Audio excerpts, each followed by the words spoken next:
एक पुराने ट्रंक के सामने बैठी है। ट्रंक में धूल भरी किताबें और पुराने कागजात बिखरे हैं। वह अचानक एक चमकती चाबी देखती है। चाबी उठाती है और उस पर बने नक्शे और अजीब अक्षरों को देखकर उसकी सांस तेज हो जाती है। फ्लैशबैक में दादाजी की आवाज गूंजती है, इसे किसी को मत दिखाना। खत, चाबी और नक्शा विक्रम को दिखाती है। विक्रम नक्शे को ध्यान से देखता है और चिंतित हो जाता है। वह आर्या को खंडहर मंदिर के बारे में बताता है, जो गांव के पास स्थित है। आर्या दृढ़ निश्चय करती है कि उसे वहां जाना है। समय, तेज हवा, दोनों मंदिर के सामने खड़े हैं। आर्या चाबी से दीवार पर छिपा हुआ दरवाजा खोलती है। अंदर एक अंधेरी सुरंग दिखती है। विक्रम डर जाता है, लेकिन आर्या उसे आगे बढ़ने के लिए मनाती है। दृश्य सुरंग में प्राचीन मूर्तियां और दीवारों पर रहस्यमय चिन्ह हैं। आर्या को एक डायरी मिलती है, जिसमें दादाजी की लिखावट है। डायरी में लिखा है, मैंने गलती कर दी। इस शक्ति को जगाना खतरनाक था। विक्रम को एक बक्सा मिलता है, जिस पर वही अजीब अक्षर हैं। दृश्य 5 खोलते ही नीली रोशनी फैलती है। हवा में एक गूंजती आवाज सुनाई देती है। दीवारों पर परछाइयां तेजी से दौड़ने लगती हैं। विक्रम डर जाता है और आर्या को भागने के लिए कहता है। दृश्य रंग से भागते हैं। पीछे से चीखने की आवाजें आती हैं।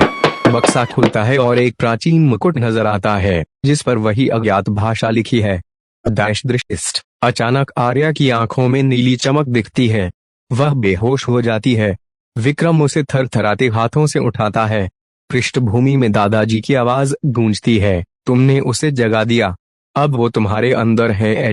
आर्या की आंखें खुलती हैं। वह अपने कमरे में है, लेकिन उसे कुछ याद नहीं है। उसकी आंखों में अब भी नीली चमक है। वो उठती है और आईने के सामने खड़ी होती है। आईने में उसकी परछाई अलग दिखती है। देख रहस्यमय और शक्तिशाली चेहरा हशशस्त्रिस्क विक्रम आर्या के बारे में सोचता रहता है। उसे डर है कि आर्या के साथ कुछ गलत हो गया है। वो उससे मिलने का फैसला करता है। आर्या को पता चलता है कि उसके अंदर अब अजीब शक्तियां हैं। वो चीजों को बिना छुए हिला सकती है और अंधेरे में देख सकती है, लेकिन इन शक्तियों के साथ उसे डरावने सपने और आवाजें सुनाई देती हैं। विक्रम आर्या से मिलता है। वो उसकी आंखों में नीली चमक देखकर चौंक जाता है। आर्या उसे बताती है कि उसके अंदर कुछ बदल गया है। विक्रम उसे मदद करने का वादा करता है। आर्या और विक्रम दादाजी की डायरी को फिर से पढ़ते हैं। डायरी में लिखा है कि यह शक्ति एक प्राचीन अभिशाप है,